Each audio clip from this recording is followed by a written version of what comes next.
സ്വാതന്ത്ര്യത്തിൻ്റെ ഇന്നത്തെ എപ്പിസോഡിലേക്ക് എല്ലാവർക്കും സ്വാഗതം. അങ്ങനെ നമ്മുടെ ആര്യൻ അന്വേഷിച്ച് ഇങ്ങനെ പാഞ്ഞ് നടക്കണം. മിത്രനെ ഒരു സ്ഥലത്തും കാണുന്നില്ല. മിത്രണെങ്കിൽ ബസ് ഇറങ്ങി പേടിച്ച് നല്ല ഇരുട്ടുണ്ട്. ആ സമയത്ത് ഇങ്ങനെ വരുന്നു.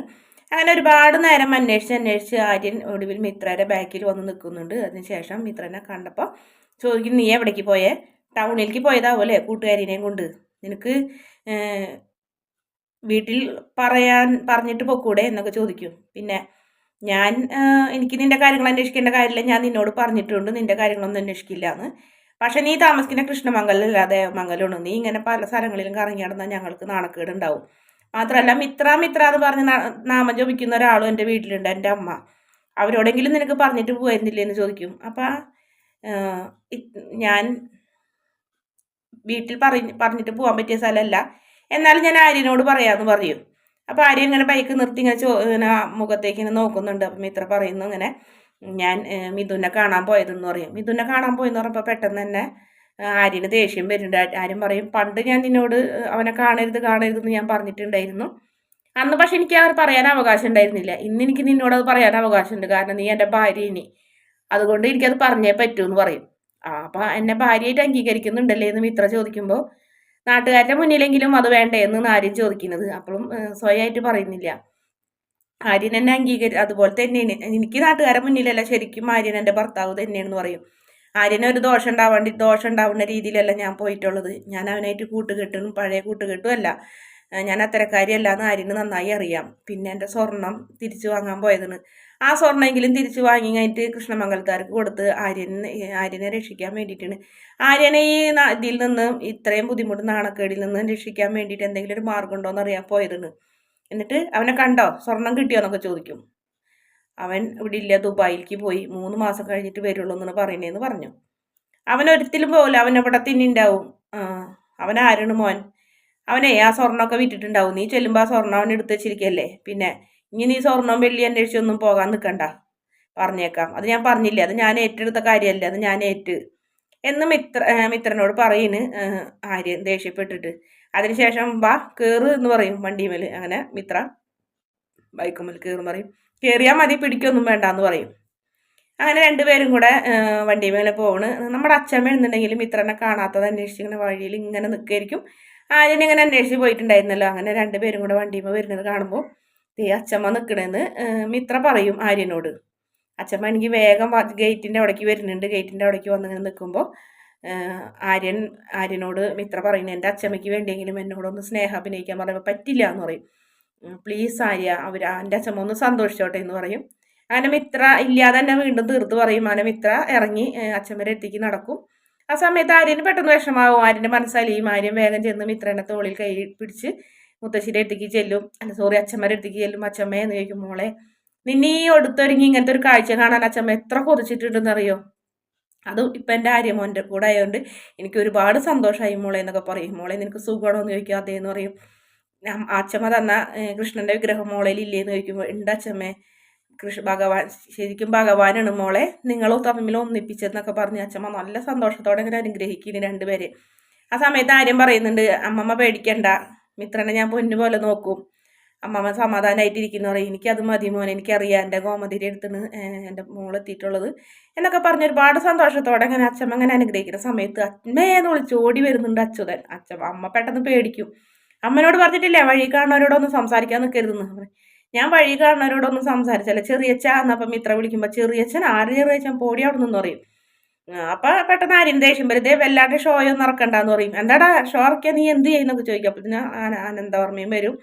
അതെ അമ്മതേ കണ്ണി കണ്ടവരോടൊക്കെ സംസാരിച്ചിരിക്കുന്നു, അമ്മയ്ക്ക് അങ്ങനെ നിർബന്ധം ഉണ്ടെങ്കിൽ അമ്മ അങ്ങോട്ട് പൊക്കോ, ഇവിടെ നിൽക്കണ്ടെന്ന് പറയും. അവരെല്ലാവരും കൂടെ അങ്ങോട്ടും ഇങ്ങോട്ടൊക്കെ വീട്ടും. ഇത്ര വേഗം ആര്യനെയും പിടിച്ച് വലിച്ച് ഭാര്യ നമുക്ക് പോകാം പ്ലീസ് എന്ന് പറഞ്ഞ് പിടിച്ച് വലിച്ച് കൊണ്ടുപോകുന്നുണ്ട് അടുത്ത വഴക്കുണ്ടാക്കണേക്കാൾ മുന്നേ. പിന്നീട് മര്യാദയ്ക്ക് വന്നാൽ ഞങ്ങളെ കൂടെ, അല്ലെങ്കിൽ ഇവിടെ തള്ളുന്നു എന്നൊക്കെ പറഞ്ഞ് ദേഷ്യപ്പെട്ട് അച്യുതൻ പോകും. ഇങ്ങനെ ഒരു ഭ്രാന്തൻ എന്നൊക്കെ പറഞ്ഞ് അച്ഛമ്മ പിന്നാലെ പോകും. പിന്നീട് ഗോമതിയോട് ബാലൻ പറയുന്നുണ്ട്, ഗോമതി ഇതേ വരുന്നുണ്ടെന്ന് പറയും. അങ്ങനെ എല്ലാവരും കൂടെ എഴുന്നേറ്റ് നിൽക്കും. ബാലൻ മിത്രയുടെ അടുത്തേക്ക് എന്ന് പറയും, അതെ എനിക്ക് നിങ്ങളുടെ കാര്യങ്ങൾ അന്വേഷിക്കേണ്ട കാര്യമില്ല, എന്നാലും ഒരു മുതിർന്ന ആളെന്ന നിലയ്ക്ക് പറയുന്നു, എവിടെയെങ്കിലും പോകണ്ടെങ്കിൽ ഒന്ന് വിളിച്ച് പറയാനുള്ള മര്യാദയെങ്കിലും ഒന്ന് കാണിക്കണം എന്ന് പറയും. ആ സമയത്ത് പെട്ടെന്ന് ആനന്ദം എല്ലാവരും ഉണ്ട്. ആ സമയത്ത് തന്നെ പെട്ടെന്ന് മീനാക്ഷി പറയും, മിത്രയിൽ ഫോണില്ല അച്ഛാ, അതുകൊണ്ടാണ് വിളിച്ച് പറയാഞ്ഞെന്ന് പറയും. എന്തായാലും ശരി എന്ന് പറഞ്ഞ് ബാലനകത്തേക്ക് പോകും. പിന്നീട് ഇത്ര ഫോണില്ലെങ്കിൽ കൂട്ടുകാരിയുടെ ഫോണിൽ ഒന്ന് വിളിക്കണ്ടായിരുന്നു എന്നൊക്കെ നമ്മുടെ ആനന്ദ് ചോദിക്കുമ്പോൾ അത് സാരില്ല ആനന്ദേട്ടാ ഇനിയിപ്പോൾ വന്നില്ലേ ഇനിയിപ്പോൾ അവളെ കുറ്റപ്പെടുത്തണ്ടെന്ന് മീനാക്ഷി പറയുമ്പോൾ ആനന്ദും പോകും, ആകാശം പോകും. അങ്ങനെ ആര്യനും ഇത്രയും അമ്മയും മരുമോളും മാത്രമാവും. അങ്ങനെ അമ്മയും മരുമക്കളും മാത്രമാവും. പറയും അമ്മ ഇവളെവിടേക്ക് പോയെന്നറിയോ, ഇവളാ സ്വർണ്ണം അന്വേഷിച്ചാൽ കള്ളനെ തേടി പോയതെന്ന് പറയുമ്പോൾ ഒരാകം ഞെട്ടുന്നുണ്ട്. അമ്മ പറഞ്ഞ് മനസ്സിലാക്ക്, ആ സ്വർണത്തിന്റെ കാര്യം ഞാൻ ഏറ്റതല്ലേ, ഇനി അതിന്റെ പേരിലൊരാളും ഒരു സ്ഥലവും കയറി നിറങ്ങണ്ടെന്നൊന്ന് പറഞ്ഞോളാൻ പറഞ്ഞ് ആര്യനകത്തേക്ക് പോകും. പിന്നീട് മീനാക്ഷിയും അതുപോലെ തന്നെ ഗോമതിയും പറയും നീ എന്ത് പണിയാണ് ചെയ്തത് മോളെ, നീ അതിൻ്റെ ആ പിന്നാലെ നടക്കണ്ട, ആര്യൻ എന്തെങ്കിലും ഒരു വഴി കണ്ടോളെന്ന് പറഞ്ഞില്ലേ, ഇനിയിപ്പോൾ എന്തായാലും ഇതിന്റെ പിന്നാലെ നീ നടന്നിട്ട് ഒരു കാര്യമില്ല, ഇതിൽ ആര്യനല്ല കുറ്റക്കാരൻ, അവനാണ്, അവൻ ആ സ്വർണം തിരിച്ചു തരണം, നമുക്ക് എന്തെങ്കിലും ഒരു വഴി ഉണ്ടാക്കാം, നീ സമാധാനപ്പെടുന്നു പറയും. ഇനി മേലിൽ ഇത് ആവർത്തിക്കരുതിട്ടാന്ന് പറഞ്ഞപ്പോൾ ശരി ചേച്ചി എന്ന് പറയും. അങ്ങനെ മിത്ര അകത്തേക്ക് പോകും. പിന്നീട് ഗോമതിയും മീനാക്ഷിയും പറയും പാവം ആര്യനെ ആ സ്വർണം ആര്യന്റെ തലയിലായത് കൊണ്ടാണ്, ചെയ്യാത്ത തെറ്റ് ആര്യൻ ഏറ്റെടുത്തത് കൊണ്ടാണ് മിത്ര ഇങ്ങനെയൊക്കെ ചെയ്തതെന്ന് പറയുമ്പോൾ ശരിയാണ്, ഇനിയിപ്പോൾ എല്ലാ അമ്മ കാരണമെന്നുള്ള പഴയ പല്ലവി എൻ്റെ അടുത്ത് പാടാൻ പറ്റില്ലെന്ന് പറഞ്ഞ് മീനാക്ഷി വേഗം അകത്തേക്ക് പോകും. പിന്നീട് ആര്യൻ്റെ അടുത്ത് ചെന്ന് നമ്മുടെ മിത്ര പറയുന്നത് ആര്യ മൊബൈൽ ഷോപ്പുകാർ ആരെങ്കിലും പരിചയമുണ്ടോയെന്ന് ചോദിക്കും. ഇല്ല, എന്തേന്ന് ചോദിക്കും. എനിക്കൊരു ഫോൺ EMIക്ക് മേടിച്ചു തരുമെന്ന് ചോദിക്കും. പിന്നെ എന്നിട്ടാണ് ഞാൻ EMI അടയ്ക്കാണ്ടായി അവരെന്നെ പിടിക്കാമെന്ന് പറഞ്ഞത്. എങ്ങനെയെങ്കിലും അടയ്ക്കുക, എങ്ങനെ അടയ്ക്കും, നീ നിനക്ക് വല്ല ജോലി ഉണ്ടോ, വരുമാനം ഉണ്ടോ എന്ന് ചോദിക്കും. ഞാൻ അടുത്ത മാസം തുടങ്ങി പിള്ളേർക്ക് ട്യൂഷൻ എടുത്താലോ എന്ന് ആലോചിക്കുന്നു പറഞ്ഞപ്പോൾ ആര്യം പറയും അതൊന്നും വേണ്ട, അതൊന്നും ഇവിടെ അച്ഛനും അമ്മയ്ക്ക് ഇഷ്ടപ്പെടുന്നില്ല, കോഴ്സ് കംപ്ലീറ്റ് ആവാണ്ട് പിള്ളേരെ ട്യൂഷൻ എടുക്കാനും പിടിക്കാനും പാർട്ട്ണർ ജോലിക്കൊന്നും പോകാനൊന്നും അച്ഛൻ സമ്മതിക്കുന്നു തോന്നുന്നില്ല എന്ന് പറയും. എന്തായാലും എനിക്കൊരു ഫോൺ അത്യാവശ്യം എന്ന് പറയും. ആ സമയത്ത് തന്നെ വാതിൽമ മുട്ട് കേൾക്കും. നമ്മുടെ ആര്യം ചെന്ന് വാലോർക്കുമ്പോൾ ആനന്ദായിരിക്കും. ആനന്ദിൻ്റെ കയ്യിൽ ഫോൺ ഉണ്ടാവും. ഇത്രേ തൽക്കാലം നീ ഈ ഫോൺ ഉപയോഗിച്ചോ, പുതിയ ഫോൺ നല്ല ഫോൺ തന്നെയാണ്, ഞാൻ വേറെ ഫോൺ വാങ്ങിയപ്പോൾ ഇത് ഇവിടെ ഉണ്ടായിരുന്നു, ഇത് നീ എടുത്തോന്നപ്പോൾ അയ്യോ വേണ്ട ചേട്ടാ എന്ന് പറയും. ആര്യനും പറയും വേണ്ട ചേട്ടാ, ഞങ്ങളൊരു ഫോൺ വാങ്ങേണ്ട കാര്യത്തെക്കുറിച്ച് ചിന്തിച്ച് ആലോചിച്ചുകൊണ്ടിരിക്കുകയായിരുന്നു എന്ന് പറഞ്ഞു.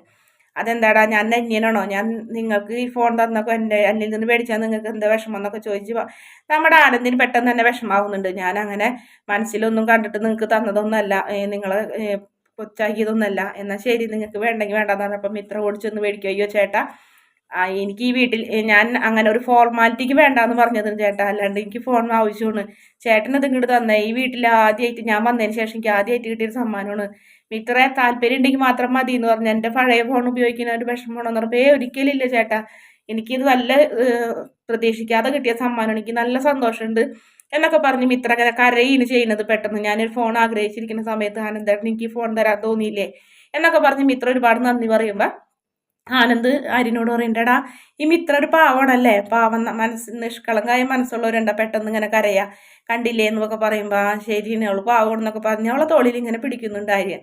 അങ്ങനെ ആനന്ദ് പോകുമ്പോൾ മിത്ര ഫോൺ പിടിച്ച് ഇങ്ങനെ നിൽക്കുന്നുണ്ട്. അപ്പോൾ ആര്യന് വിഷമാവുന്നുണ്ട്, ഫോണില്ലാത്തത് കൊണ്ടാണല്ലോ ഇങ്ങനെയൊക്കെ സംഭവിച്ചെന്നൊക്കെ ആലോചിച്ചിട്ട്.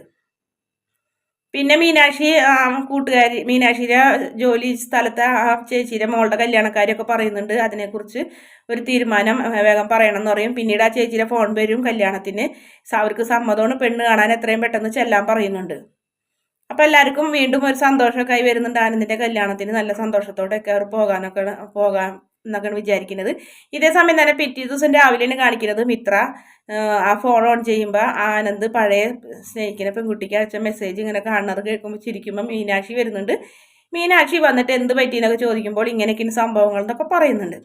അപ്പം അറിയാം എന്നാൽ നമുക്ക് എല്ലാവർക്കും കൂടെ കേൾപ്പിച്ചു കൊടുക്കാന്ന് പറയുമ്പോൾ വേണ്ട ചേച്ചി അത് മോശമാണ്, ഞാനത് ഓൺ ചെയ്തപ്പോൾ പ്രധാനപ്പെട്ട മെസ്സേജ് ആണോ എന്ന് വിചാരിച്ച് നോക്കിയതെന്ന് പറഞ്ഞ് മിത്ര പിന്നാലെ ഓടുമെങ്കിലും മീനാക്ഷി അതുകൊണ്ട് ആകാശിനും അതുപോലെ തന്നെ ആനന്ദില്ല ആര്യൻ മാമൻ അമ്മ എല്ലാവർക്കും കൂടെ കേൾപ്പിച്ചു കൊടുക്കും. അങ്ങനെ വല്ലാത്തൊരു വിഷമം തോന്നുന്നൊരു വോയിസ് ആയിരുന്നു അത്.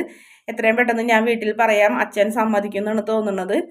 അച്ഛൻ്റെ സമ്മതം മേടിക്കണം, നമ്മൾക്ക് ഈ വിവാഹം എത്രയും പെട്ടെന്ന് നമ്മൾ വിവാഹം കഴിച്ച് ഈ ലോകം മുഴുവൻ നമുക്ക് പറന്ന് നടക്കണം, അങ്ങനെ ഇങ്ങനെയൊക്കെ പറഞ്ഞപ്പോൾ കേട്ടപ്പോൾ എല്ലാവർക്കും വിഷമായി. പക്ഷേ നമ്മുടെ ബാലനെല്ലാം തകർന്ന് ഇങ്ങനെ കേട്ടിരിക്കണം. കാരണമാണ് ആ വിവാഹം നടക്കാതെ പോയത്. പെട്ടെന്ന് തന്നെ ബാലൻ ഓടി വന്നിട്ട് എന്തത് നിങ്ങൾക്കൊരു മര്യാദ ഇല്ലേ, അത് ബാലേട്ട ആനന്ദിൻ്റെ പഴയ ഫോണിൽ നിന്ന് മെസ്സേജ് അവൻ ആ പെൺകുട്ടിക്ക് അയച്ച മെസ്സേജ് എന്നൊക്കെ കേട്ട് എനിക്ക് മനസ്സിലായി, നിങ്ങൾക്ക് നാണമില്ലേ മറ്റൊരാളുടെ പേഴ്സണൽ കാര്യങ്ങൾ ഇടപെടുന്നത്, എൻ്റെ 2 മക്കൾ എന്നെ ചതിച്ചു, എൻ്റെ മൂത്ത മോൻ എനിക്ക് വേണ്ടി കഴിഞ്ഞിട്ട് എല്ലാം സഹിച്ച് ഉള്ളിൽ ഒതുക്കി നിന്നു. എന്നിട്ട് അവനെ നിങ്ങളെല്ലാവരും പരിഹസിക്കണല്ലേ, എൻ്റെ മോനെ നിങ്ങൾ പരിഹാസ കഥാപാത്രമാക്കണമെന്നൊക്കെ ചോദിച്ചും കഴിഞ്ഞിട്ട് ബാലൻ ഇങ്ങനെ പൊട്ടിത്തെറിക്കിന്. അങ്ങനെ എൻ്റെ മോൻ്റെ കല്യാണം നടത്താൻ പറ്റാത്തതിൽ എനിക്ക് വിഷമമുണ്ട് എന്നൊക്കെ പറഞ്ഞ് ബാലൻ ഇങ്ങനെ ആകെ തകർന്ന പോലെ വർത്താനം പറഞ്ഞ് അകത്തേക്ക് പോകും. അങ്ങനെ ഫോൺ അവിടെ വെച്ച് എല്ലാവരും പരസ്പരം ആകെ പോകുന്നുണ്ട്. അങ്ങനെ മിത്ര ഇങ്ങനെ ആകെ വിഷമിച്ച് നിൽക്കുന്നുണ്ട്. പിന്നീട് ബാലൻ അകത്ത് പോയിട്ട് വീണ്ടും ഹാളിലേക്ക് എന്നെ നോക്കി ഇങ്ങനെ നിൽക്കുന്നതോടെയാണ് ഇന്നത്തെ എപ്പിസോഡിൻ്റെ അവസാന ഭാഗം. വീഡിയോ ഇഷ്ടപ്പെടുകയാണെങ്കിൽ ചാനലൊന്ന് സബ്സ്ക്രൈബ് ചെയ്ത് സപ്പോർട്ട് ചെയ്യണേ.